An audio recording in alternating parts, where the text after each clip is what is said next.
Lógico, gente, ó, boa parte do que eu estou falando aqui se aplica mais aos extremos, né? Porque um pouquinho mais prático, um pouquinho mais teórico, todo mundo é, certo? E quando você consegue mesclar isso bem, não tem problema nenhum. Ruim é quando você está nos extremos. Aí tem aquele cara muito teórico, que é um cara muito estudioso e tal, mas ele não executa nada, cara. Ele não consegue, ele parece que tem pavor do campo. Ele não gosta de estar ali e ver as coisas sendo desenvolvidas, a prática acontecendo de toda aquela teoria. Esse também é um erro muito grande.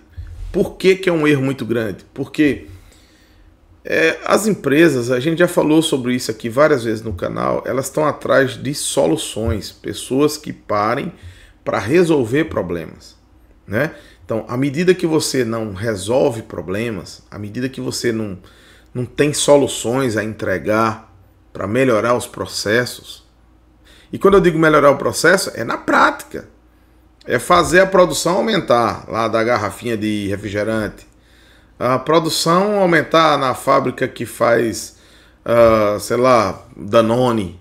É nisso, é o resultado final, de fato. Então você precisa pegar toda aquela sua teoria e aplicar ela na prática, né? Você precisa pegar aqueles conceitos e aplicar eles para corrigir desvios que acontecem no processo, das falhas dos equipamentos, de métodos que foram implementados ali que não condizem com a teoria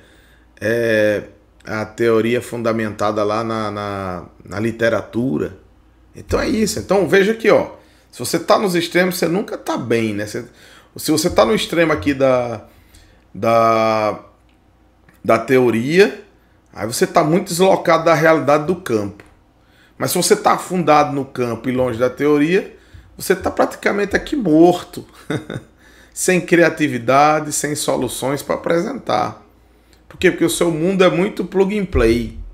É tudo muito... não, o cachorro aqui tem que funcionar e se não funcionar, chama o fabricante, né? Eu me lembro de um treinamento que eu tenho um amigo meu que ele sempre fala disso, né? Que ele falava assim, tinha um fluxograma lá da falha do equipamento. Aí dizia assim, isso aqui funcionou? Bem, se funcionou, passa para o próximo passo. Isso aqui funcionou? Funcionou. Se não funcionou, chama o fabricante. Eu digo, e quando é que eu atuo nesse negócio? A gente começava a rir quando ele falava isso. Então, basicamente, eu tenho que estar ligando para o fabricante toda hora, é isso? Não aceito isso não, a gente tem que ter um meio termo aqui.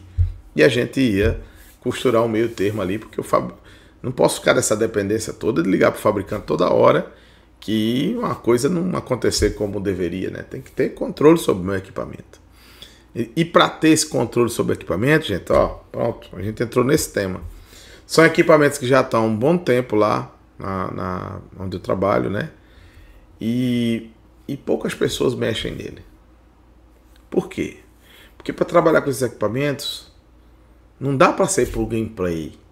Você tem que gastar tempo. Você tem que ler manual de inversor, você tem que entender de inversor de frequência, de rede Profibus, de lógica, de programação de CLP, né? Então você tem que não só saber navegar no inversor, mas você tem que entender de conceitos de drives, né? Ou seja, de torque, de motor, esse negócio todo que é equipamento de elevação. Então aí você começa a tirar. Então como é que o cara vai aprender isso só na prática? Quando aconteceu isso, o cara mudou o parâmetro tal. Vou mudar o parâmetro para ver se resolve. Não, cara, e aí? Pode ser um defeito parecido, mas não é mais o mesmo. E aí você mexendo, você vai botar um outro defeito.